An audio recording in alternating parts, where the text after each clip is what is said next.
السلام علیکم دوستو، میرے چینل اچھی بتائیں میں آپ کو خوش آمدید۔ امید کرتا ہوں کہ آپ لوگ خیریت سے ہوں گے۔ تو آج میں آپ کو بتانے والا ہوں غزوہ حمراء الاسد کے بارے میں۔ یہ ایک غزوہ ہوا تھا، جنگ ہوئی تھی، اور حمراء الاسد کیا یہ ایک جگہ کا نام ہے۔ اس جگہ میں کیسے جنگ ہوئی اور کتنے صحابہ کرام حضور کے ساتھ گئے، اور آگے کفار کتنے تھے، اور ان کا سردار کون تھا، آگے غزوے میں کیا ہوا اور کب ہوا یہ غزوہ، یہ سب پورا انشاءاللہ تفصیل کے ساتھ میں آپ کو بتاؤں گا آگے۔ بس آپ سے ایک بات کہتا ہوں کہ آپ اگر میرے چینل کو سبسکرائب نہیں کیے ہیں تو سبسکرائب کر لیں اور بیل آئیکن کو دبانا نہ بھولیں۔ تو ٹھیک ہے، میں اپنی بات کو شروع کرتا ہوں۔ غزوہ حمراء الاسد کا واقعہ۔ جب جنگ احد ختم ہو گئی اور مشرکین مکہ واپس لوٹ گئے تو مسلمانوں میں یہ افواہ پھیل گئی کہ مشرکین دوبارہ حملہ کرنے کا ارادہ کر رہے ہیں۔ یہ خبر ان پر بے حد گراں گزری۔ چنانچہ نبی کریم صلی اللہ علیہ وسلم نے حضرت علی ابن ابی طالب رضی اللہ تعالیٰ عنہ سے فرمایا کہ ان کا تعاقب کرو اور دیکھو کہ یہ کیا کر رہے ہیں اور کیا ارادہ رکھتے ہیں، اور اگر وہ لوگ گھوڑوں کو چھوڑ کر اونٹوں پر سوار ہوں تو اس کا مطلب ہے کہ مکہ جا رہے ہیں، اور اگر گھوڑوں پر سوار ہو رہے ہیں اور اونٹوں کو روانہ کر چکے ہیں تو اس کا مطلب ہے کہ مدینہ کا ارادہ رکھتے ہیں۔ تو قسم ہے اس ذات کی جس کے ہاتھ میں میری جان ہے، اگر وہ مدینہ کا ارادہ رکھتے ہیں تو میں آگے بڑھ کر ان سے مقابلہ کروں گا۔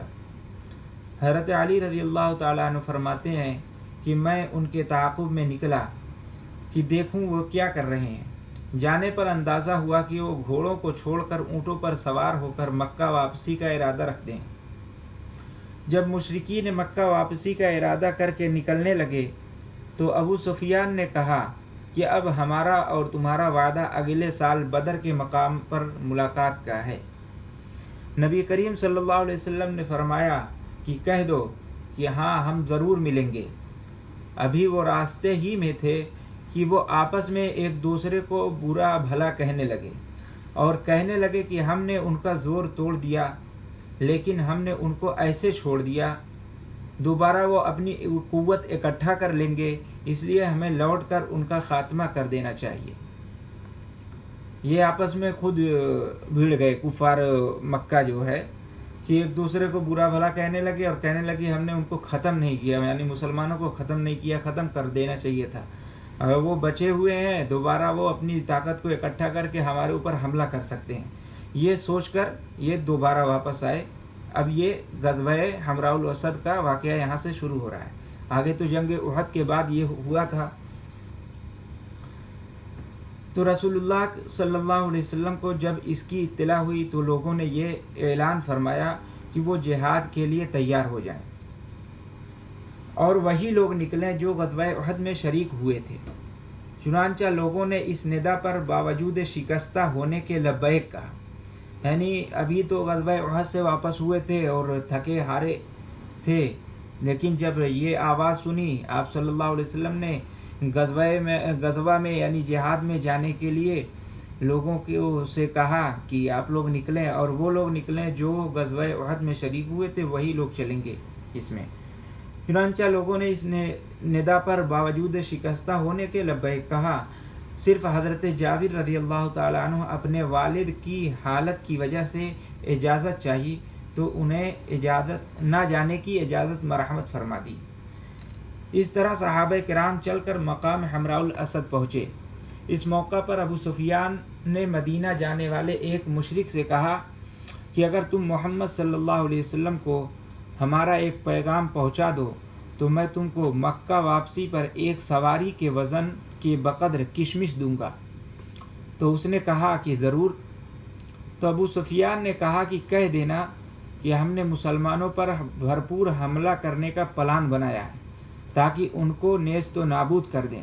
جب مسلمانوں کو یہ پیغام پہنچا تو وہ بے ساختہ کہہ اٹھے، حسبنا اللہ و نعم الوکیل، فانقلبوا بنعمت من اللہ وفضل لم یمسسہم سوء واتبعوا رضوان اللہ واللہ ذو فضل عظیم، اللہ ہم کو کافی ہے اور وہ اچھا کارساز ہے۔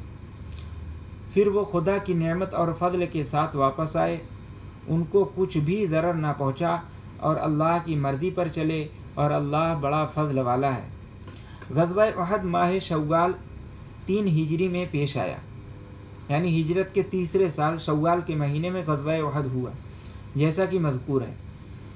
اس کے بعد رسول اللہ صلی اللہ علیہ وسلم مدینہ تشریف لے آئے اور سال کے بقیہ مہینے وہیں ٹھہرے رہے، اور جب محرم کا چاند طلوع ہوا تو آپ کو اطلاع ہوئی کہ خویلد کے دونوں لڑکے طلحہ اور سلمہ اپنے قوم کے ہمراہ بنی اسد کو نبی کریم صلی اللہ علیہ وسلم کے خلاف جنگ پر ابھار رہے ہیں۔ یہ سن کر آپ نے حضرت ابو سلمہ کو 150 افراد دے کر ان کی سرکوبی کے لیے بھیجا۔ جب یہ سرفروشوں کی جماعت ان کے علاقے میں پہنچی تو انہیں ایک اونٹ اور کچھ بکریاں مال غنیمت کے طور پر ملیں، اور یہ لوگ بغیر کسی مزاحمت کے مدینہ واپس آ گئے۔ محرم کی 5ویں تاریخ کو آپ صلی اللہ علیہ وسلم کو معلوم ہوا کہ خالد بن سفیان ہذلی جنگ کے ارادے سے لوگوں کو جمع کر رہا ہے، تو چنانچہ عبداللہ ابن انیس کو ان کی طرف بھیجا تو انہوں نے اسے قتل کیا۔ اسی طرح سے سفر کے مہینے میں قبیلہ عضل اور قارہ سے ایک جماعت خدمت اقدس میں حاضر ہوئی اور اپنے کو مسلمان ظاہر کیا اور درخواست کی کہ ان کے ساتھ ان صحابہ کرام کو بھیجا جائے جو عالم دین ہوں اور انہیں قرآن سکھا سکیں۔ چنانچہ آپ نے حضرت خبیب سمیت 6 صحابہ کی ایک جماعت حضرت مرثد بن ابی مرثد الغنوی کی سربراہی میں روانہ فرما دیا۔ چنانچہ ان کو دھوکہ دے کر شہید کر دیا گیا۔ یعنی کچھ لوگ آئے تھے جو اپنے آپ کو مسلمان کہہ رہے تھے کہ ہم مسلمان ہیں، ہم قرآن سیکھنا چاہتے ہیں اور قرآن پڑھنا چاہتے ہیں، تو ہمیں کچھ ایسے لوگوں کو دے دیں کہ جو لوگ ہم کو قرآن سکھا سکیں اور ہمیں پڑھا سکیں۔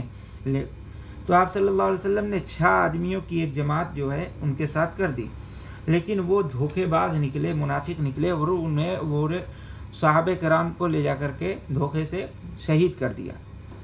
اور اسی طرح سے ایک واقعہ ہوا تھا بئر معونہ، اور یہ بھی واقعہ جو ہے ہجرت کے چوتھے سال ماہ سفر یعنی سفر کے مہینے میں پیش آیا تھا۔ آگے اور بھی غزوات ہیں اور واقعات ہیں، انشاءاللہ اگلے ویڈیو میں اس کو بتاؤں گا۔